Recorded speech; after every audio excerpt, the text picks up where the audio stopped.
Good morning SBO family member.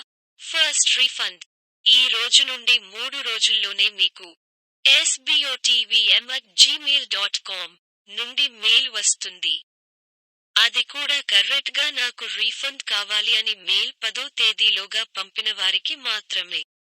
ఆ మెయిల్లో ఒక ఫామ్ వస్తుంది.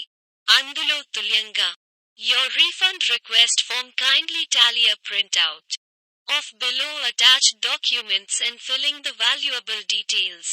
A sent, scan copy to sbotvm@gmail.com. Kindly mention your mail అని ఉంటుంది.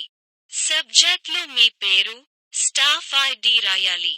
మీకు పంపిన ఫామ్ ని ప్రింట్అవుట్ తీసి వాటిలో ఉన్న ప్రశ్నలకు జవాబు రాయాలి. ఆ ఫారం ని క్షుణ్ణంగా చదివి అర్థం చేసుకొని స్పెల్లింగ్ మిస్టేక్ లేకుండా ఫిల్ చేయండి. మీ ఎస్బీఓ ప్రొఫైల్లో ఏమి ఇచ్చారో అదే రాయండి. తరువాత ఆ ఫామ్ స్కాన్ ఆర్ ఫోటో తీసి అందులో ఇచ్చిన మెయిల్కు పంపాలి. నెక్స్ట్ పాస్వర్డ్ మిస్సింగ్ మెయిల్ చేసిన వారికి ఈ రోజు వారికి అనౌన్స్మెంట్ వస్తుంది. తరువాత వారు ఎస్బీఓ పోర్టల్ లాగిన్ చేసి వారి వాలెట్లో ఉన్న అమౌంట్ ని అఫిలియేట్ వాలెట్ కు ట్రాన్స్ఫర్ చేయాలి.